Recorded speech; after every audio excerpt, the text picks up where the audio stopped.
From dog tags to ownership, heroes take the lead.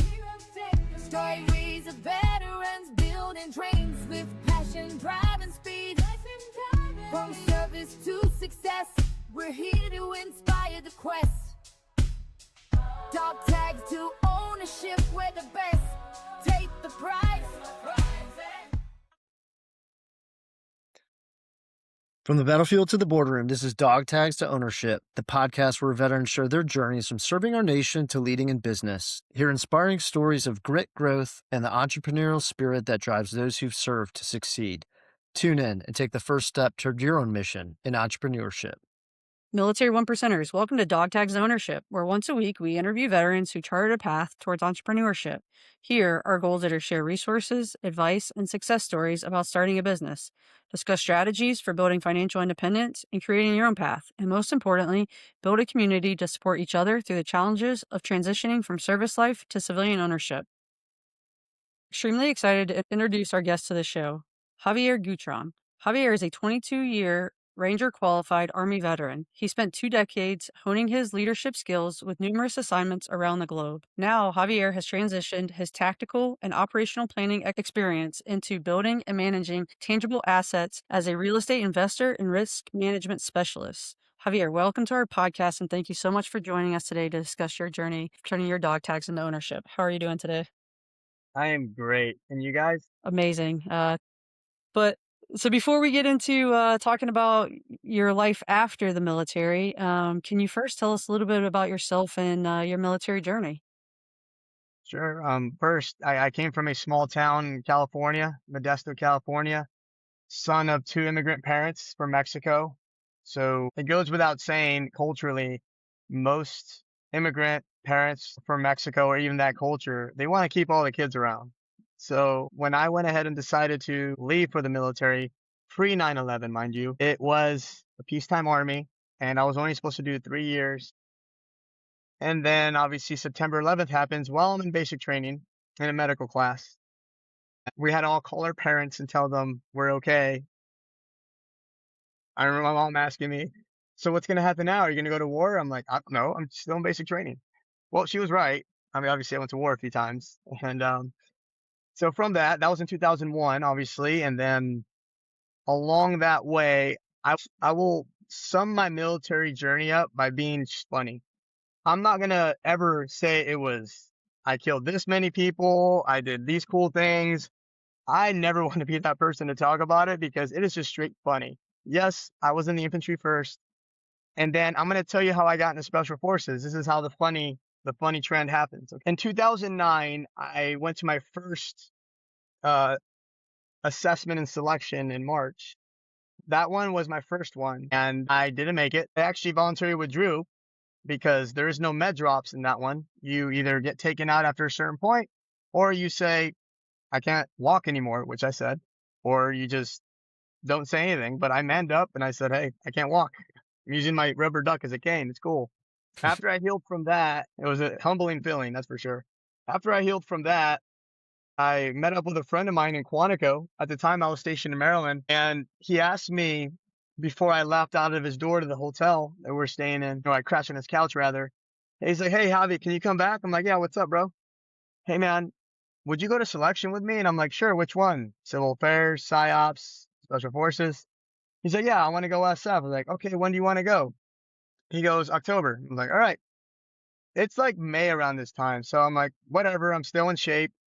I already decided I was going to get out of the army, mind you. So my mind was in transition mode. My friend asked me to go and do special forces selection with him in October. I said, sure, why not? He was kind of scared, so he had a little bit of anxiety. I didn't care. I don't mind helping a friend out. So I show up. I realized the first 2 days during in processing, I was like, hey, Tim isn't around.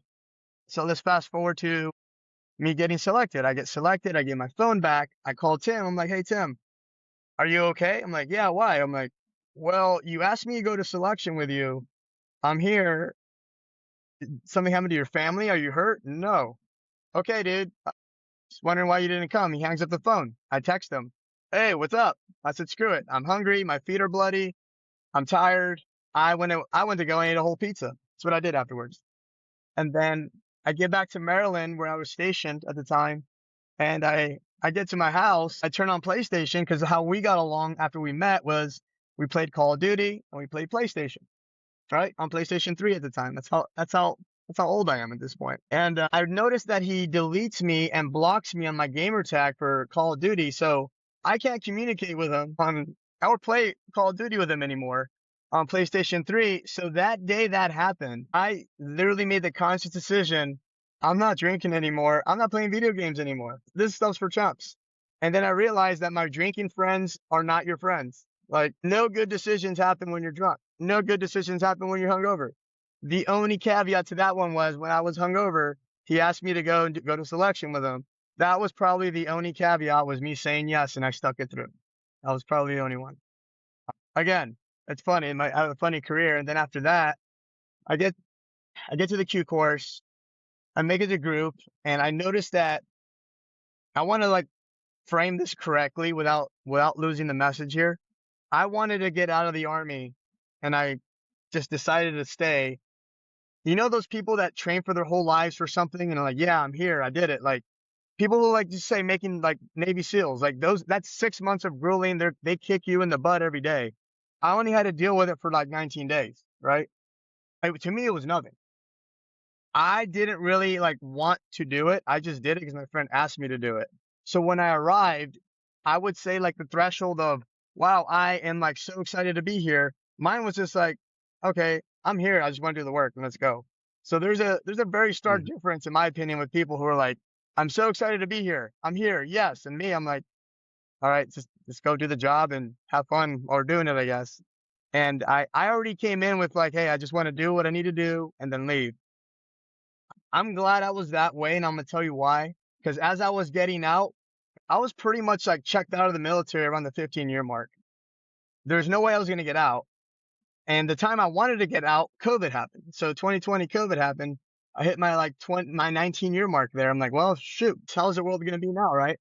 But even then, I was just so after the 15-year mark, I was very much in the I need to build my life outside of the military because I was so checked out. And around the, let's see, 2018, backtrack it a bit, I started buying houses though. I bought 10 real estate properties here in Florida. I bought it when no one was looking.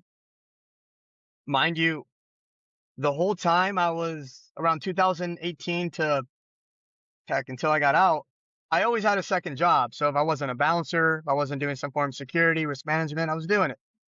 So as everyone was having fun on the boats, doing whatever, I was silently, I mean, under everyone's radar, buying property and earning extra wages. And that's kind of how it really kickstarted my way to leave the military, because I was already in like, I need to monetize my time. I need to know what my time is really worth. And when you get out, what I've noticed amongst my peers, they'll just say yes and volunteer for everything. And then here I am. I sound like the greedy capitalist. In reality, I'm just a realist when I say your time is worth a little more than you think. You just can't say yes to these $15 an hour paying jobs when you're out. Granted, when we were in, if you had a second job, sure, what's $11 an hour? I'm just getting paid to hang out. Because while we're in, if you think about it, you're on the military's time. So I was getting paid every 2 weeks no matter what. So you really didn't feel what these civilians are feeling when they're out. If they didn't work, they didn't eat. Whereas us, when we get out, if we retired, we're going to eat once a month no matter what. All right. So I was already prepping for that. I had really good mentors while I was in. They were telling me, hey, Javi, do not get out without a college degree at the minimum. So I got my bachelor's. I was halfway through my master's and I stopped it out of pure ego because I thought I didn't need it. And here I am. I'm finishing my master's degree just because I knew that I was going to need it to set myself apart from the population. One thing I would absolutely tell anyone while they're in, if you don't get out and you haven't learned anything, how to have a tangible skill that's relatable, that will make money and add value to people and or an organization, you kind of cheated yourself and you should stay in. And what do I mean by that? I was trolling these kids in Germany recently because I'm also a contractor for several companies, and I was there for a month. And I would tell these kids passing by as I handed my phone in, I'm like, hey, are you guys doing any college? I'm like, no. I'm like, because I see you guys on your phone here. What's stopping you from doing like a simple college class with Liberty or Excelsior AMU? Well, I never really thought of it. And then I kind of like tell them every day while I'm there. I troll them. I make fun of them. So they could fire me anytime for being a toxic contractor, I guess. But I was bullying them into being successful. I was like, listen, kids, if you get out without at least a bachelor's degree, literally throat punch yourself. But if you get out and you want to be intentional, have skills besides that, get a master's degree. Dude, it is free. Everything is free after a master's, you got to pay. So it is actually silly that you don't even leave without a master's or some form of trade because the world is not kind to you. I had to like tell them about my friends. Examples. I got friends that get out 22 years, 23 years, star majors, no degree or barely an associate's degree. Nobody wants them. Nobody wants them. And right now, every job is asking for, I would say like, hey, needs a minimum of a bachelor's degree and even sometimes master's degree for project manager. And I'm like, what does being a project manager have anything to do with having a master's degree? Because I can go ahead and I can make things happen. So you have all these weird guidelines. And then I'm telling these kids now in Germany, it's not your world when you get out. It's their world. So if you don't even know the rules, you have to understand if you're next to an executive or even a project or program manager, if they have their bachelor's degree, if they have their master's degree, if you're not matching that, they don't even want you part of them because yeah, cool. That's military. Kudos. Cool. But in their minds, they're like, well, you didn't do what I did. So I'm going to take the guy with no military experience. Kind of looks like he won't work hard, but guess what? On paper, he looks good. And most of the time they do regret it, but there's so much apathy nowadays for certain company to lose money just because they met a quota of hiring a person with a master's degree. They're kind of stuck with them until they finally have enough of them, right? And I would explain these things to these kids. And obviously to my friends, I'm kicking them in the butt. I'm like, dude, are you finishing that degree yet? What's your problem? And I enjoy getting one of the coolest things, and it's my way to give back to my friends is, hey guys, I got this job here. It's in Africa. Who wants it? Hey, who needs it more? So I keep touch with like a few of my friends. I don't have the bandwidth to keep in touch with everyone I met. So like the few that I do, I see how they're maybe struggling a bit and sometimes they just need to leave the country. So I do like it when I'm able to facilitate them leaving the country, a little bit of reset. Also, they work on a program, they work on a project. Not only do they add value to, but now their reputation is out there. I'm like, hey, look what Paul just did. Wow, these stakeholders never met Paul. And now all these stakeholders, these consultants, these CEOs of these companies are talking to my friend who's like these tech guru, no degree and all, but he has all the experience with the prior companies he worked for to be a person to add value to them. And I can't be more proud of my friends when they take these offers and I hear them doing great. Yeah. I mean, you've got an incredibly relatable story, I think. I know Julie and I were doing a ton of north and south head nodding as you were telling not only your journey through the Army, but buying real estate, having the side hustle while you were in, and focusing your energy in a positive direction versus the negative one, right? Of like continuing to just get drunk with friends and go on multiple deployments, right? Or just go to schools to get badges and stuff like that. You were actually doing things to prepare yourself well ahead of getting out and separating. And that's something we've actually talked about a couple times on our podcast. And I think, I want to continue to shepherd that, right, with anyone I come in contact with. Think about your transition, not when the Army tells you to think about it, but 2 years out with TAP. But think about what you're going to do 10 years out. If you want to do 20 years, fantastic. Get your pension, have that safety net if that's what you want to do. But think about your transition. And like you touched on, if you don't walk out with a bachelor's, you're doing yourself an injustice. And to get a master's is pennies on the dollar.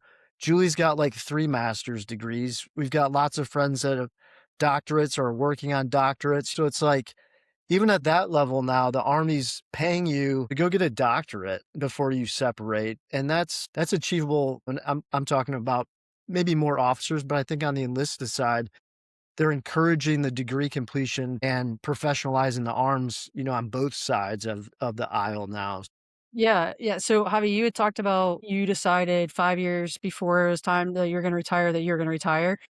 And you started getting into buying real estate. What, I guess, like made you decide that that was the thing that you were going to jump on was buying real estate? I know Matt did the same thing about this 5 years before you retired, Matt. Or what was the thing, the catalyst that made you be like, okay, I'm going to do this, if there was one? There is. And again, let's circle back when I said my career was funny. This is another funny moment, okay? I bought my first property ever in Maryland in 2008 when I was stationed there. Notice the year 2008. Got back from a 15-month deployment from Fort Bragg, PCS to Fort Meade, Maryland. I got there and my friend from California, childhood friend, he bought his first house. And he goes like, I got a house, dude. You need a house too. I'm like, I want a house. And then obviously peer pressure, I bought a house. Well, I bought it in March of 2008. Guess what happened 4 months later? Yeah, market crashed. I bought that house for $225,000. You know how much it was worth after the market crash? 3,000. Mm. And I want you to know I was 24, 23. I was 23. Oh my God. My heart, like I never felt anxiety before that way I felt like that because I had no control. And I called my realtor. I'm like, what do I do? I was just like, I wasn't crying, but I was like, this is an unknown territory. I'm 23. All I know is going to war. All I know is just chasing girls. All I know is getting drunk. I don't understand this. I was like, I asked my mom. My mom said she'd pray for me. I hung up the phone. I actually remember this now. It's like, I got pissed. I was like, that's not enough. I need more. And I was like, what if I wanted to go somewhere else? How do I sell it? You're going to have to sell at a loss. It's like, are you kidding me? So I'm like, am I stuck in this house? So that's what, weirdly enough, I wanted to get out of the army because of that. And I'm like, I guess I'm just going to be stuck here because I can't PCS anywhere else. My God, I remember those feelings now. It's so horrible. As I passed selection after about 2 years, I think it sort of recovered to like 153,000, but it was still like, that's a huge loss, man. And started renting it out. That's Mhm. now we time traveled, right? This was 2008, 2010 when I decided to rent it out and go to the Q course. So let's take it to 2017. I went all in to try to go for the separate program within Special Forces, and my own head got to me. I literally failed some ridiculously easy things that I normally do, and I think I was going through a weird phase in my life, and I own up to it. I would tell all my friends when it happened, hey, I did this to myself, guys. I didn't get screwed. I did it to myself. I knew better. I didn't listen to my instincts. I didn't think things through as I should. I had things in my mind that I shouldn't have had. And I did this to myself. So swallowing that pride, I come back to my house in Shalimar, Florida, still, I'm still in 7th group at the time. And my neighbor, Tom, he's going to be a key figure. He sees me come back kind of with my head down, and then he knocks on my door and, I'm like, hey, okay. And I'm just like, I'm okay. What can I help you with? I was being very dismissive. Just seeing if you're okay, man. Didn't mean to piss on your Cheerios. And Tom is like 70 at the time, right? Next day, I went ahead and walked over because I knew I was being dismissive, and I was like, hey, I never met you before. I am sorry. I have no excuse. I failed something. I told him what happened. I failed, and then he asked me, hey, why don't you just think about buying houses? And I was like, listen, I have most of my money tied up in this.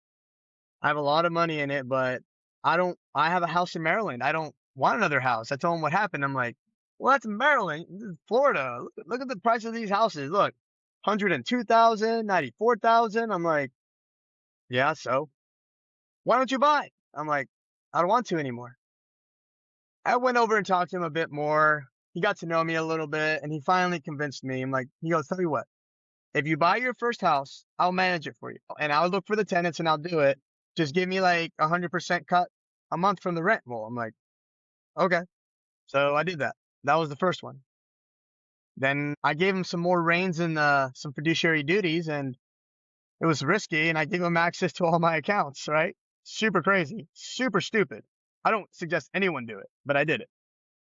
So he started buying houses on his own in my name and using my accounts. And I'm like, Tom, why is there 20,000 missing? Don't worry about it. I'm like, am I gonna kill this guy? I don't know.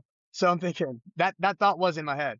And then afterwards, after he bought houses without me knowing, I'm like, oh, cool. I guess I gotta go and close on them. Thank you.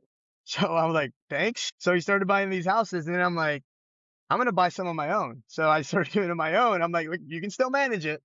I just need to do this on my own." And Tom passed away in 2021. So I'll give him this. He kind of became a little scammy in the end because I brought other friends along. They brought houses as well. He was managing their accounts as well, and there was a lot of commingling of funds. But Mm. in the end, I learned a trade. I learned a skill. I learned what not to do. I got up to 10 houses, and I'm like, well, some of my buddies may have gotten a little screwed, but they got their houses. They bought on their own as well after that. And it taught me and it taught them accountability. One, know your stuff. I know when we're in the military, we have these other things to worry about when you really think about it. Learning how to do real estate isn't that hard. It really isn't. Learning how to be an investor isn't that hard, so long as you know the numbers. And once I realized the number formula works for me, and obviously locally, that's what made sense to me to do. And obviously right now, none of my friends that I know that are sane or that are intentional are going to buy a property right now because everything's too high.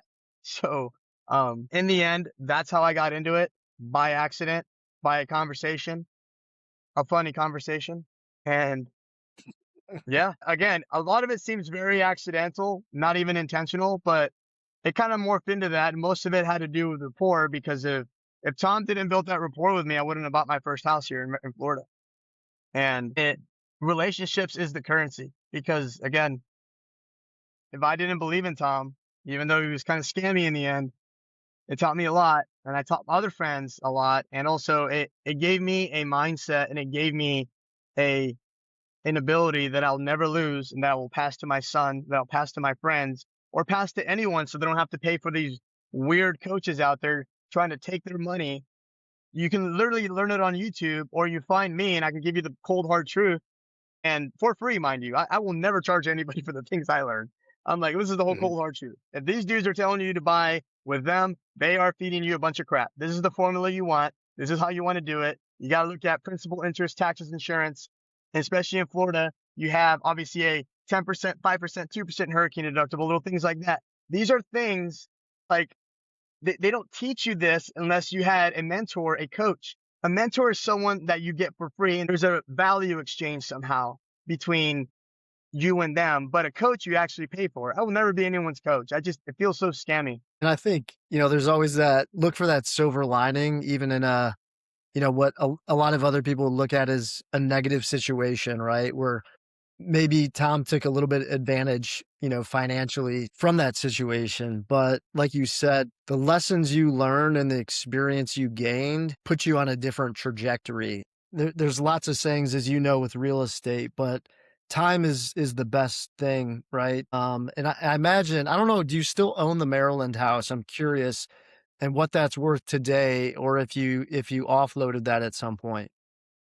I offloaded it in 2021, actually. A sad story to that. The property manager I had up there, Miss Kimberly Runkles, she died after my house sold. And it was sad when I called her number, somebody picked up and told me she died from COVID. I never got to meet her kids or them, but I couldn't have stayed sane without her there as my property manager. Do you have some advice on doing what you're doing, vice running back to a W-2? 1099, especially with houses, every house is its own expense. So if you're on a loss every year, you don't want to have a loss every year. You just want a little bit. Last year, I actually got money back for once. Okay. I don't want to say how much, but I finally got money back. Usually I end up paying. And that is because I had a good CPA who exhausted the IRS codes. And you just can't, when you're choosing a CPA, it's like choosing a wife. Okay. You have to be very intentional, and you got to know what you're looking for. Do they specialize in real estate? Do they specialize in security? And if they don't, can you teach them? Or can you find someone to link up with them to teach them, so you can write those things off that is incorporated with my travels and with my work? Doing that as a 1099 is how you save. The government loves W-2 workers because they don't know, well, we know you make this much. There's no write-off for W-2 other than standard deductions. So we're going to take this much every year, and we like that. Well, guess what? Mhm. I'm not going to say F the IRS, but I know their secrets, and that's why I'm 1099. And that's me being, that is me when I kiss like that. That is me being arrogant because I like it when they don't win and I do it legally. I'm winning legally. That's what's important. You can't play a game without knowing the rules. And I don't mind telling people for free the rules. You don't have to pay no stupid course for me to waste your damn time. I will tell you so long as you're intentional and you don't waste my time. Yeah. No, and I think people talk about it like, yeah, it's almost like a negative thing. Like you're getting out of paying taxes. Like, no, you're actually applying the appropriate tax code and paying less than some other people that are just dishing their money out. So I completely agree with that. And I can't wait. Like I'm looking forward to the point where my wife's a W-2 earner right now and enjoys what she does, right? But it's one of those things, as long as you're a high earner on a W-2, there's really the advantages of real estate are not as good as they are when that W-2 ends, right? So I'm looking forward to that day as well, so we can take more advantage of that. Yeah, I think that, and that's why I wanted you to bring up that as well, because there's a lot of people who are transitioning and doing a lot of things that you're doing, such as buying real estate or something they're passionate about. Maybe it's not risk management or executive protection, but it's something, and they are 1099 employees and have their own companies and are able to be contractors for folks. And it's a avenue of business ownership, and I think that that's important for people to hear, because yes, you own your own LLC, you own your own company, but you work for other companies as well, and just get that through the 1099 as opposed to a W-2. So, appreciate you touching on that. And then before we get to our last two questions, because we are getting out of time, is there anything that we did not ask you today that you would like to talk about or provide to our listeners and followers? Hopefully I added some value. Hopefully people take something out of this and grind. It's gonna be a lonely road. It's not gonna be nice and shiny. If you're okay with being slightly alone, but the divine path, whatever it is, you can do it. Yeah.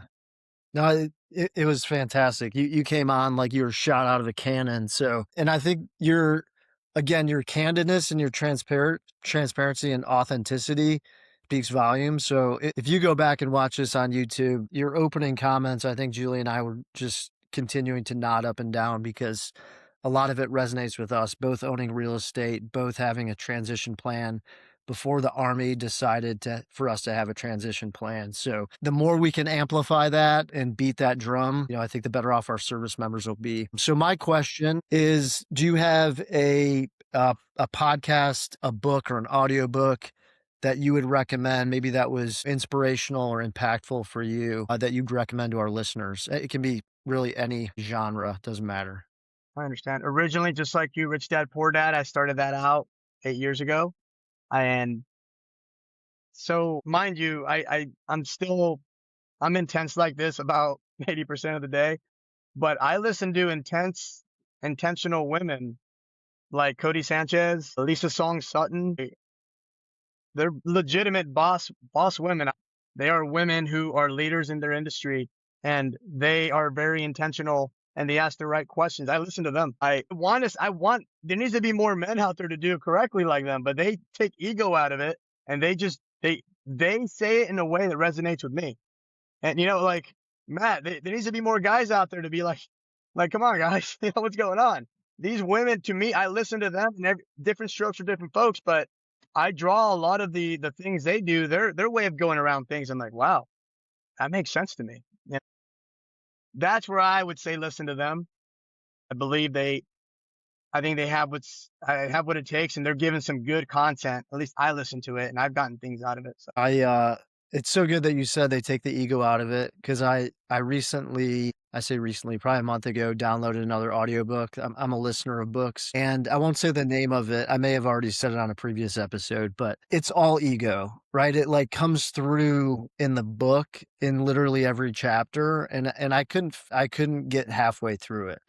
And it's a fairly popular book, and I think a lot of people, it resonates with them. But for me, it was just all I'm a manly dude, and, listen to my war stories over and over again. And I was like, oh, this isn't a book about that, but we're going to continue to talk about that. Anyways, I'm detracting from the conversation. So back over to Julie, who'll keep us on course. No, I think that's awesome. You brought that up, Javi, because I have listened to them and they have a great podcast. And like you said, I call them badass bees. They crush it and they know what they're talking about. So thanks for recommending them. So our last question of every episode is Admiral William McRaven authored the book Make Your Bed: Little Things That Can Change Your Life and Maybe the World. So do you make your bed every morning? Well, if you guys ever watch Battlestar Galactica, frack no. Frack no. I don't fracking do my bed every morning. Frack no. How about your 4-year-old? I'm sure he doesn't make his bed. He should, but he doesn't. Well, I'll just say that I would say the majority make their bed that we have on the podcast, but we have many, many successful people that absolutely do not make their bed. And, they have their routines and their habits that kickstart them for the day. And again, it doesn't seem like you lack energy, determination, drive. So I don't think, not making your bed is handicapping you in any way. So, Javier, it was a pleasure to have you on the podcast. Thanks so much for reaching out and sharing your stories. And again, authenticity, transparency, candidness, those are some of the terms I would use to describe you and the conversation we had today. So I think our listeners are absolutely going to enjoy this episode. Military One Percenters, whether you're brainstorming your first business idea, already running a company, or just curious about where to start, Dog Tags to Ownership is the place for you. Please hit that subscribe button to receive all new episodes. Also, if you know someone who has turned their dog tags into ownership, drop us a DM on social media or tag someone. We are always looking for new guests to bring onto the podcast. And as always, Military One Percenters, thank you for your service. Let's continue this journey and working together to write our next chapter. Until next week, keep pushing to turn your dog tags into ownership. From dog tags to ownership, heroes take the lead. Stories of veterans building dreams with passion, drive, and speed. From service to success, we're here to inspire the quest. Dog tags to ownership, we're the best. Take the pride.